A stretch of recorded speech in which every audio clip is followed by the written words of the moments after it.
Sir, தமிழக வெற்றி கழகத்தின் சார்பாக நடிகர் விஜய் அவர்கள் வந்து வருடம் வருடம் வந்து 10ஆம் 12ஆம் வகுப்பு மாணவர்களுக்கு வந்து அதிக மதிப்பெண் யார் எடுக்கிறாங்களோ அவங்கள பாராட்டும் விதமாக வந்து ஒரு விழா எடுப்பார். அந்த விழாவில் கலந்து இது கட்சி தொடங்குறதுக்கு முன்னாடியிருந்தே பண்ணுறாரு. ஒரு நல்ல விஷயம் கூட. வேறு எந்த அரசியல் கட்சியும் அதை பண்ணலை.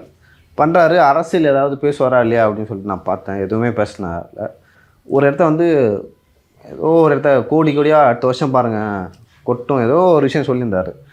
தெரியல. பட் ஏன் அரசியல் சமீபத்த மேடைகளில் பேச மாட்டார் திரு விஜய்? இந்த மேடையில் அரசியல் பேசாமல் இருப்பது சரிதானே? ஒரு ஹிண்ட் கொடுத்துட்டு போனால. பட் வருஷம் இதை பண்ணுறாருன்றீங்க. கட்சி தொடங்க போன தடவைலாம் பேசினார், அரசியல் பேசினார். இந்த மாணவர்கள் மத்தியிலேயே அரசியல்லாம் பேசினார். ரொம்ப ஹார்டாக பேசல, லைட்டாக சாஃப்டாக டச் பண்ணிட்டு போனார். இந்த வருஷம் அதை கூட பேசலை அப்படின்ட்டு. மாணவர்கள் மத்தியில் பேசக்கூடிய ஒரு நிகழ்ச்சி, மாணவர்கள் ஊக்கப்பட வேண்டும். இன்றைக்கி அவர் பேசுனதில் ரொம்ப முக்கியமாக நான் கவனித்தது, நீட்டு தான் உலகம்னு நினச்சிட்டு இருக்காதீங்கன்னு சொன்னது ரொம்ப ஒரு ஆரோக்கியமான ஒரு விஷயமாக பார்க்குறேன். இவங்க திருப்பி நீட்டை ரத்து பண்ணுறோன்னு பேசியே படிக்கிற பசங்க மைண்டிலேயே இந்த நீட்டை கொண்டு வந்துட்டாங்க. இவங்க இது ரொம்ப முக்கியமான எக்ஸாம்பிள் இருக்குது அப்படின்னு நீட்டுன்ட்டு ஒன்று கொண்டு வந்துட்டாங்க. நீட்டு தான் உலகம்னு நினைக்காதீங்க, நீட் இல்லைன்னா அதை விட மிகப்பெரிய உலகம் காத்திருக்கிறது என்பதை அவர் சொன்னதில் ரொம்ப ஒரு முக்கியமான கூறாக பார்க்கிறேன். அரசியல் பேசவிட்டால் அரசியல் பேச வேண்டிய இடத்தில் பேச வேண்டும். உங்கள் பூத் ஏஜென்ட் மீட்டிங் நடத்தும்போது அங்கே பேசுங்க அரசியலை. அங்கே வந்து நான் இங்கே அரசியல் பேச வரவில்லை அப்படின்ட்டு நீங்கள் அங்கே சொல்லிவிட்டு மாணவர்கள் மத்தியில் அரசியல் பேச வேண்டும் என்று எதிர்பார்ப்பது ஒரு நியாயமற்ற ஒரு விஷயமாக பார்க்கிறேன். இல்லை, அந்த கட்சி இப்போது கடம்பூர் ராஜ் அவர்களும் நயினா நாகேந்திரன் அவர்களும் வந்து சொன்னாங்க, நாங்கள் வந்து கூட்டணிக்கு வந்தால் நல்லது, அவர் வந்தாலும் ஆச்சரியப்படுறதுக்கு இல்லை அப்படின்னு சொல்லி சொன்னாங்க. அதன் பிறகு வந்து அந்த கட்சியின் கொள்கை பரப்பு செயலாளர் ராஜ்மோகன் அவர்கள் வந்து ஒரு விஷயம் சொல்லியிருந்தார். என்னென்னா வந்து திமுக மற்றும் பாஜக இல்லாத வேறு எந்த கட்சி வந்தாலும் நாங்கள் வரோம் கூட்டணிக்கு அப்படின்னு சொல்லிட்டு சொன்னாங்க. அவரோட கருத்தை எப்படி பார்க்குறீங்க? அது இல்லாமல் சில விஷயங்களும் இருக்குது, அதையும் பேசலாம் சார். பேசலாம். ஸோ பொதுவாக சார், இவங்களுக்கு என்ன மாதிரியான மனநிலை இருக்குன்னா, கடைசி நிமிஷத்தில் பாஜகவை அதிமுக கழட்டி விட்டுரும், நம்ம போய் சேர்ந்துக்கலாம், அதிமுகவோட நாங்கள் கூட்டணி வைக்க தயார், அந்த எண்ணத்தில் இருக்கா மாதிரியான ஒரு உணர்வு இருக்குது சார். இது இன்றைக்கி பேசிடலாமா விரிவா? லுக், அந்த அதிமுக பாஜக கூட்டணி அறிவிக்கப்பட்ட முறை என்னவென்பதை நீங்கள் பார்த்தீர்கள் என்றாலே இது கூட்டணியை கடைசி நிமிஷத்தில் கழட்டி விடப்படுமா அல்லது இது கூட்டணி உடையுமா என்பதை நான் புரிந்து கொள்ளலாம். கிட்டத்தட்ட திருமாவளவனே இதை சொல்லியிருந்தார். ஞாபகம் இருக்கா? பாஜக அதிமுக கூட்டணி இறுதியானதல்ல அப்படின்லாம் சொல்லியிருந்தார். லுக், முதல்ல ஹிண்ட்டு வந்து ஒரு 2-3 மாதங்களுக்கு முன்பு திரு பழனிசாமி ஹிண்ட்டு கொடுக்குறாரு. திமுகவுக்கு எதிரான வாக்குகளை சிதறவிட மாட்டோம் என்று ஹிண்ட்டு கொடுக்கிறார். அதற்கு பிறகு டெல்லிக்கு சென்று உள்துறை அமைச்சரை சந்திக்கிறார்.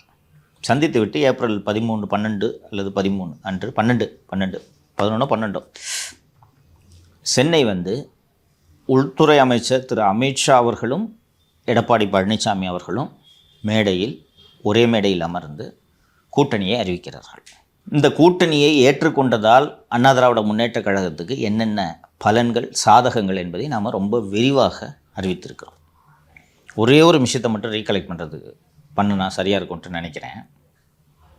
இந்த கூட்டணி அறிவிக்கப்பட்ட நாள் முதலாக திரு பன்னீர்செல்வம் என்ற பெயரை நீங்கள் செய்திகளில் கேள்விப்படுகிறீர்களா? இல்லை. ஒரு நடுவில் வந்து விஜய்க்கு ஆதரவாக ஏதோ பேசியிருந்தார். ஏதாவது நியூஸில் கேள்விப்படுகிறீர்களா? இல்லை.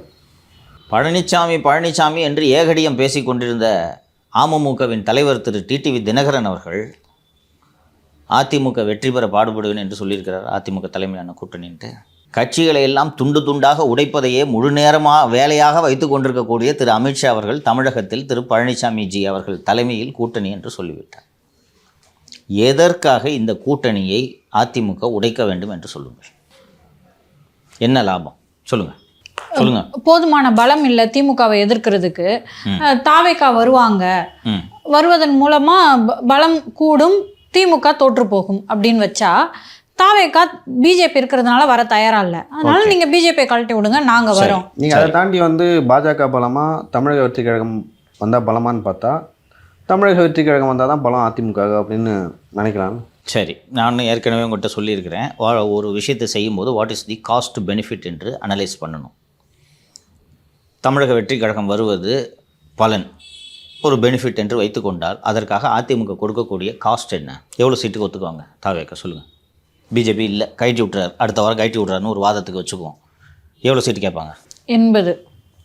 வேறு வேற 120. வேற என்ன கேட்பாங்க? இந்த 2.5 வருஷம் ஒன்று துணை முதல்வர், மினிஸ்டர்ஸ் யாராக கேட்பாங்க. துணை முதல்வர் ஆட்சியில் பங்கு கேட்பாங்களா? எதுக்கு அதுக்கு ஒத்துக்கணும்? இந்தியா பூரா ஆட்சி செய்கிற ஒரு கட்சி அவர்களின் பலம் இந்த மாநிலத்தில் என்ன என்பதை புரிந்து கொண்டு எங்களுக்கு இவ்வளோ சீட்டு போதுன்ட்டு ஒத்துக்கிட்டு வர்றாங்க.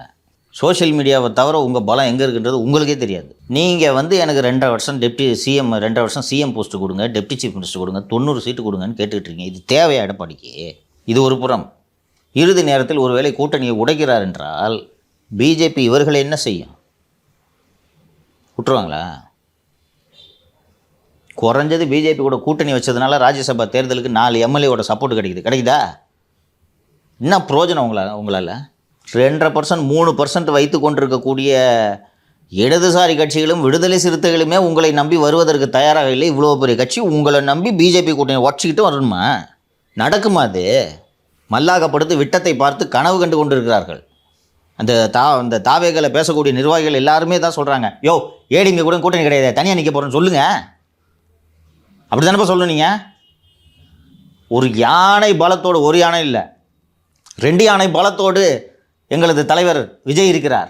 போர் யானை திரு விஜய் அவர்களை முதல்வராக ஏற்றுக்கொள்ளும் கட்சிகளோடு மட்டும்தான் கூட்டணின்னு சொல்லுங்க. எதுக்கு சுற்றி வளைச்சு அப்படியே உருட்டுறீங்க? பாஜக இருக்கும் கட்சியோடு கூட்டணி இல்லை, திமுகவோடு கூட்டணி இல்லை, அப்புறம் அதிமுகவோட கூட்டணியா? பாஜகவை தவிர்த்து விட்டு எப்படி அதிமுகவோட கூட்டணி வைப்பீர்கள் நீங்கள் சொல்லுங்கள், எனக்கு தெரில. பாமக உங்கள் கூட வரப்போதா? விசிகே உங்கள் கூட வரப்போதா? நீங்களும் 1.5 வருஷமாக கத்திட்டு இருக்கீங்க அதிகாரத்தில் பங்கு தரேன்னு. உன் பங்கு வேணாம், நொங்கு வேணான்னு எல்லா கட்சியும் சொல்லிடுச்சு. அதுக்குள்ளே போட்ட பாயை தவிர உங்களை இது நம்பி வந்த கட்சிகள் ஒரே ஒரு கட்சியை சொல்லுங்கள். இல்லை, நேற்று தேமுதிகவில் அந்நியார் பாராட்டி இருக்காங்க. வரேன் அதுக்கு வரேன். அடுத்தது நீங்கள் கேளுங்க, அதை இது முடிச்ச பிறகு கேளுங்க, சொல்கிறேன். இல்லை, ஒரு கட்சி வந்து கூட்டணிக்கு வராங்கன்னா ஒரு டிமாண்ட் வந்து வைக்கக்கூடாதுன்னு சொல்லிட்டு சொல்கிறீங்களா? எதுப்பா? இப்போ எனக்கு வந்து லைக் பாஜக அதோட நான் வந்து அதிமுக கூட்டணி வந்து பாஜக இருக்குதோ இல்லையோ, பட் ஒரு அரசியல் கட்சியாக வந்து இந்த டிமாண்ட் வந்து ஒரு கட்சி வைக்க தானே செய்யும். எனக்கு வந்து பாஜக வேணாம் அப்படின்னு சொல்கிறாங்கன்னா அது கூட பேசக்கூடாதா அப்படின்றேன். இல்லை, தாராளமாக பேசலாம். நீங்கள் டிமாண்ட் வைக்கிறீங்க, பாஜகலாம் கைட்டி விட முடியாது, வரதா இருந்தால் வா, இதான் பதில். இன்னொன்று, இது சாத்தியமே இல்லை என்பதை உணர்ந்தும் நீங்கள் இந்த டிமாண்டை வைக்கிறீங்களேன்றதான் நான் கேட்குறேன். இது பாசிபிளா? அவங்க நம்ப விரும்புகிறாங்க, அவங்க கன்வே பண்ணுறாங்க அவங்களோட கருத்தை. ஓகே, நீ தாராளமாக கன்வே பட் அந்த கன்வே அவங்க வந்து அதிமுக அதை ஏற்றுக்கொள்ளுங்கிறாங்களோ இல்லையோ, இல்லை வந்து நாங்கள் பாஜக இருக்கும்போதும் உங்க கூட கூட்டணி வர எனக்கு அதிகமாக சீட்டு தாங்க அப்படின்னு கூட ஒரு டிமாண்ட் வைக்கலாம்ல தாவேக்கா? அப்படி தான் டிமாண்ட் வச்சுக்கிட்டு இருக்காங்க, அதான் நடந்துக்கிட்டு இருக்கு. பட் பொது வெளியில் இவர்கள் பேசுவதை குறிப்பிடுகிறேன் நான். பாஜகவோட கூட்டணி இல்லை, திமுகவோட கூட்டணி இல்லை, அதிமுகவோட கூட்டணி இல்லைன்னு சொல்லுங்கள். தனியாக போட்டி போட போகிறேன்னு சொல்லுங்கள். ஒரு ராஜ்மோகன் ஆகட்டும், திரு நிர்மல்குமார் ஆகட்டும், திரு ஆதவர்ஜுன் ஆகட்டும். நீங்கள் தான் ஒரு 40 சீட்டுக்காக அரசியல் கட்சி தொடங்கிய கட்சி அல்லவே. தனியாக போட்டி போடுறாங்க, எங்களுக்கு யாரும் தேவையில்லைங்க. என்ஆர் காங்கிரஸோட கூட்டணி சொல்லிட்டு போட்டி போடுங்க. இது சாத்தியமில்லை. பேச்சுவார்த்தை நடந்து கொண்டிருக்கிறது, இதுதான் உண்மை. பட் சும்மா ஒரு நரேட்டிவ் பில்டு பண்ணுன்றதுக்காக இல்லை, நாங்கள் கொள்கை எதிரியோடு கூட்டணி வைக்க மாட்டோம். அப்புறம் எப்படி வைப்பீங்க? உங்களுக்கு என்ன ஆப்ஷன் இருக்குது? இதே போல் துணிச்சலாக ஒரு மாற்றுப்பாதை ஏற்றுக்கொள்ளாதவர்கள் அந்த கதவு திறக்கும் செல்லலாம் அப்படின்னு ஒருத்தர் சொன்னார். ஃபஸ்ட்டு இவர் தான் போகிறார் அந்த கதவு வழியாக. போனாரா? மக்கள் மீதி மையம் அது உங்களுக்கு நடக்காதா? இன்றைக்கி நீங்கள் ஒரு பப்புல தானே உருவாக்கிட்டு இருக்கீங்க. விஜய் வந்துட்டார், ஒரு இவ்வளோ % இருக்குது, டெய்லி ஒரு பர்சன்டேஜ் சொல்கிறாங்க. ஃபஸ்ட்டு 15 ஆரம்பித்தாங்க, ஞாபகம் இருக்கா? இன்றைக்கி 35 தொட்டாங்க. எங்கப்பா? பேப்பரில். கமல் அட்லீஸ்ட் 40 எலெக்ஷன்ஸ் 5% ப்ரூவ் பண்ணார், கரெக்டுங்களா? 5% வாங்கி காட்டினார். அவர் கட்சியில் பல தொகுதிகளில் வேட்பாளர்கள் போட்டிட்டார்கள், எல்லா தொகுதியும் போட்டிட்டாங்கன்னு நினைக்கிறேன் வேட்பாளர்கள். இன்றைக்கி இன்னும் நீங்கள் மாவட்ட செயலாளர் கூட போடாமல் நீங்கள் வாயிலேயே வடை சுட்டுக்கிட்டு இருக்கீங்க. உண்டா இல்லையா? மாலதி அவர்கள் குறிப்பிட்டார்களே, அந்நியார் அதிகாரத்தில் பங்கு தருவது என்பது வரவேற்கத்தக்க ஒரு விஷயம் என்று. இந்த அந்நியார் ஏன் 1.5 வருஷமாக நீங்கள் சொன்னதை சீண்டவே இல்லை?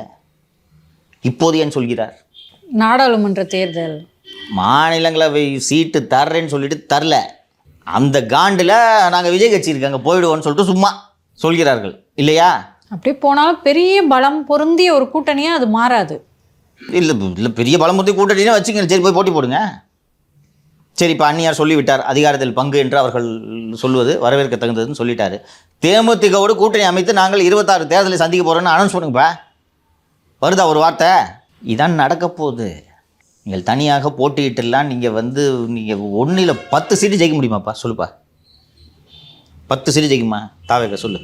விஜய் வின்னு, எங்கே போட்டிட்டாலும் வின்னு. 234 விஜய் எங்கே போட்டிட்டாலும் வெற்றி பெற்று விடுவார், அதில் ஒன்றும் சந்தேகம் வேண்டாம். மற்ற தொகுதியில் எத்தனை தொகுதியில் ஜெயிக்குவாங்க சொல்லுங்கள்.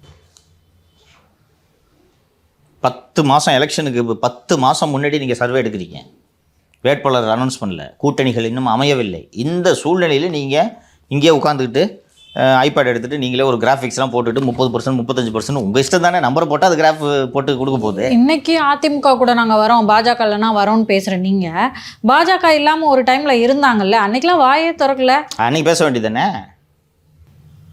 போன பஸ் கை காட்டிட்டு இருக்கீங்க. அன்னைக்கு இவங்க அதிமுகவுக்கு அதிகாரத்தில் பங்கு தராங்களாம் தெரியுமா? அன்னைக்கு பேச்செல்லாம் ஒரே ஒரு மாநாடு நடத்திட்டு என்னான பேச்சு.